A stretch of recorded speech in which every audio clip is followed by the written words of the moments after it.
صبحتون بخیر و پرفیض باشد کاربران گرامی آزادی ویدیو. امیدواریم در هر کجا که هستید خوب و سلامتید و البته امروز با رادیو آزادی که پیوسته تلاش میکند شما رو در جریان خبرهای تازه بگذارد. امروز 30 ایون روز آخرین ماه اول تابستون سال و ساعت به وقت پراگ 7 صبح است. من شالو گلخوجت چون همیشه آماده هستم که در چند دقیقه دیگر برای شما از آن نوگانی ها رو بگویم. و البته خبرها رو شروع میکنم از جدول پروازهای هواپیمای چارتری از روسیه به تاجیکستان. طبق نقشه قرار است امروز هواپیمای سومون ایر از نوسیبیرسک به دوشنبه شهروندان درمانده تاجیکستان را برگرداند. شروع از 25 ایون الکی دو پرواز از مسکو و قزان به دوشنبه صورت گرفته بود. سفارت تاجیکستان در روسیه میگوید برای راه یافتن به هواپیماهای چارتری بیش از 3000 نفر خواهشمندان مراجعت کردند. سفیر تاجیکستان امیدواری میکند که پروازهای دومی میان تاجیکستان و روسیه از نیمه دوم ماه ایول برقرار کرده میشوند. به قبل این مقامدار گفتگوشنید در این زمینه میان دو کشور ادامه دارد و قبل از همه به تصمیم روسیه وابسته می باشد.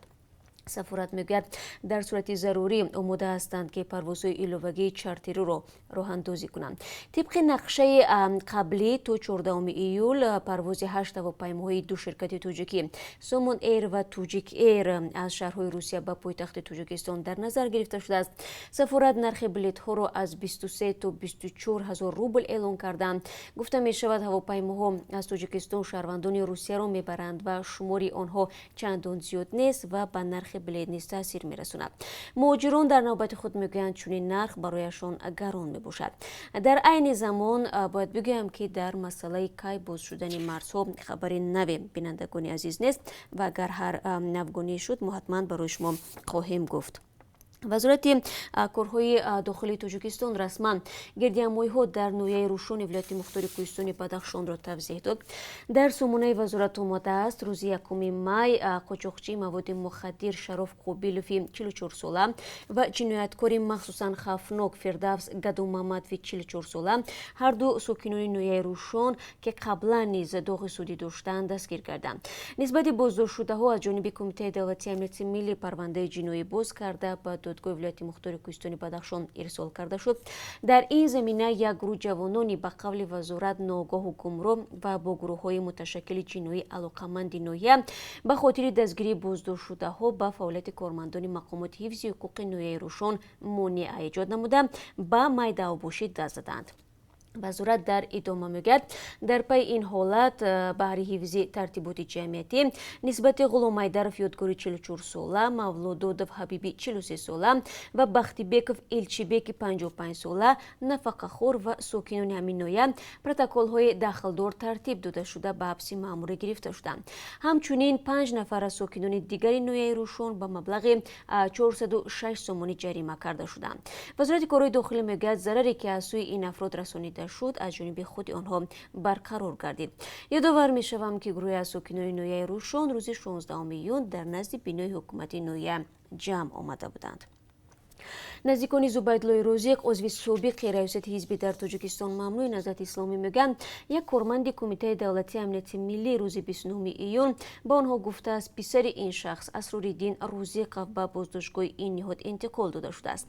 دفتر مطبوعات کمیته امنیت به زنگ‌های رادیو آزادی پاسخ نداد و تصدیق یا رد خبر از جانب رادیو آزادی میسر نگشت. ولی درباره بازداشت شدن اسرارالدین رازق چند روز است که در شبکه‌های اجتماعی خبر داده می شود. حسام‌الدین رازق برادر اسرارالدین دیروز به رادیو آزادی گفت برادرش را به بازداشتگاه موقتی رقم 1 واقع در مرکز پایتخت انتقال دادند.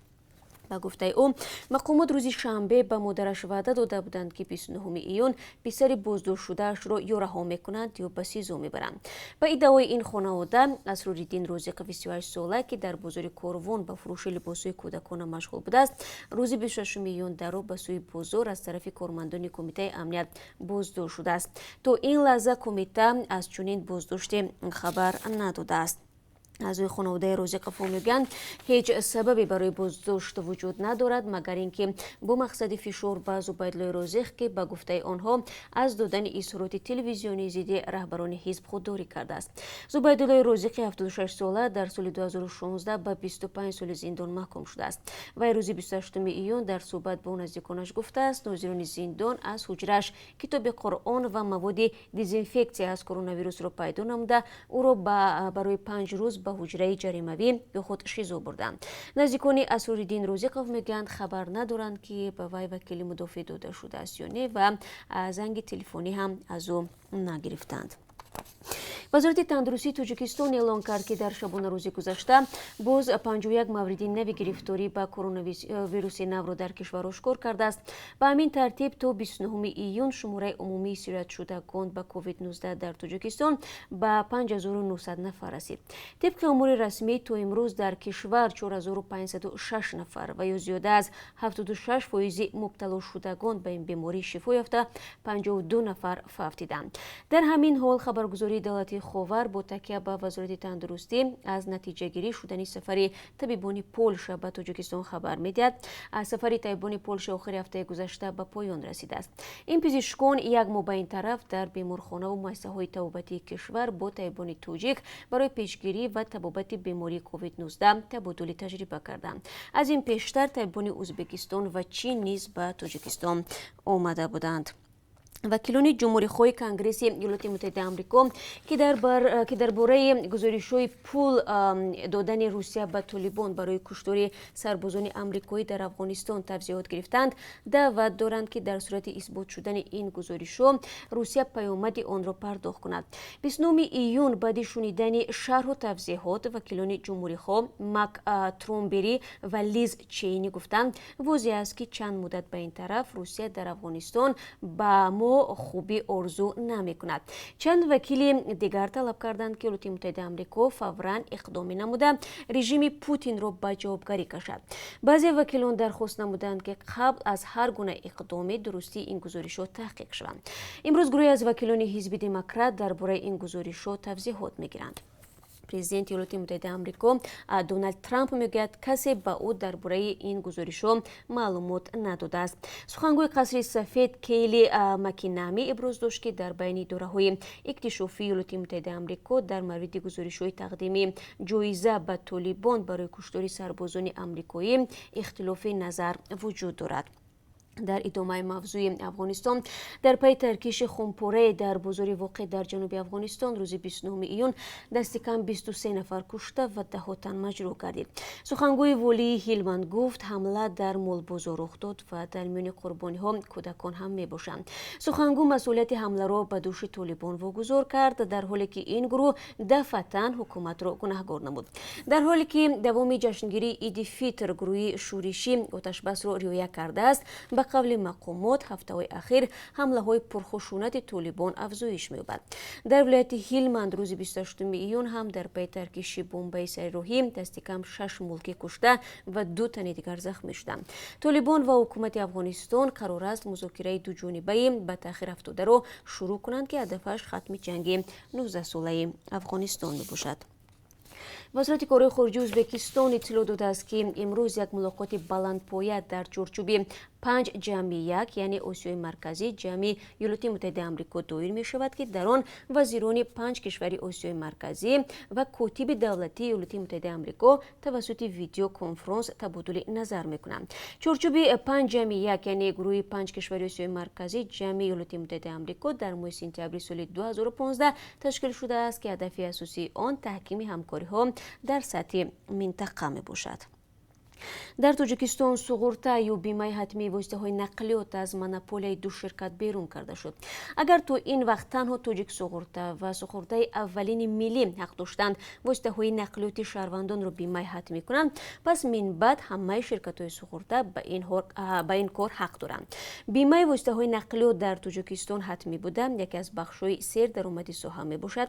مجلس نمایندگان پالاتای پایانی پارلمان هفته گذشته طرح نوی قانون را در این باره قبول کرد. جمشید نور محمد زاده رئیس بانک ملی نهادی نظارت کننده بخش سقراط در پارلمان گفت نبودن تنظیم کامل باعث محدود شدن رقابت سالم در بازار حتمی نقلیات شده است. همین طور بر اساس طرح نوی قانون شرکت‌های سقراط بعد از اجرای شرط‌هایی که حکومت مقرر کرده است حق دارند نقلیات شهروندان را بیمه حتمی کنند. از جمله شرکت هایی که میخواهند بیمه حتمی واسطه های نقلیات را انجام بدهند باید نه کم از 10 میلیون سومانی سرمایه داشته باشند. اینچنین شرکت های بیمه باید مبلغ پرداخت ضرر به حیات و سلامتی را از 5800 سومانی تا 31610 سومانی زیاد کنند. حجم جبران مال و ملک جبر دیدگان هم از جانب شرکت ها باید از 2900 سومانی تا 15834 سومانی زیاد کرده شود. و باید گفت که فعلا در تاجیکستان 18 شرکت برای بیمه کردن حق دارند، اما از میان شرکت ها 2 شرکت تاجیک سقراط و سقراط اولین ملی برای بیمه حتمی ماشین ها در تاجیکستان اجازه داشتند. تشکیلات اولی دولتی بوده، دومی مربوط به شرکت خصوصی فراز است. هرچند فراز شرکتی مربوط به شمسلو صویبوف داماد رئیس جمهور خود را مفلس اعلام کرده است، اما شرکت زیر توبه‌اش سقراط اولین ملی فعالیت میکند. بیمه حتمی ماشین ها یک بازار سردرآمد به شمار می رود. ارزش بیمه حتمی ماشین ها سر از 1 ینوری سال 2019 به حساب میانه 250 سومانی مقرر شده است. و دادگاه در شهر نوسیبیرسک روسیه 2 نفر را برای شرکت و لطوکوبی گروهی 2 شهروند تاجیکستان از 5.5 تا به 6 سال زندان محکوم نمود. امید تلیف و تورگویف حکم خود را در زندان نظامش سنگین ادا خواهند کرد. در قرار دادگاه آمده است که امید تلیف و تورگویف دست کم 10 نفر 29 سپتامبر سال 2018 با مصلحت پیشکی رویهای خود را زیر نقاب طبی پنهان کرده در نزد قهوه‌خانه بخارا در زمینه خصومت و عداوت ملی نسبت به نمایندگان ملت تاجیک به 2 شهروند تاجیکستان حمله آورده آنها را در پیش چشم مردم شدیداً لطوکوب کردند. در نتیجه یکی از تاجیکان آسیب وزنی و دومی آسیب میانه به سلامتیش برداشته است. و بینندگان عزیز، اکنون برای شما از قرب اسعار خارجی معلومات میدیم که از طرف بانک ملی چنین تعیین کرده است: $1 10 سومانی و 30 درم است، 1 یورو 11 سومانی و 56 درم ارزش دارد. امروز قرب 1000 روبل روسی رسو 146 سومانی تعیین گردیده است. و بینندگان عزیز، این چند خبر تازه بود که من برای شما گفتم. در دوام روز من شما رو با خبرهای تازه بعد از 3 ساعت دیگر منتظر خواهم بود. امیدوارم چون همیشه ما رو همراهی خواهید کرد. تا آن وقت خود را احتیاط کنید.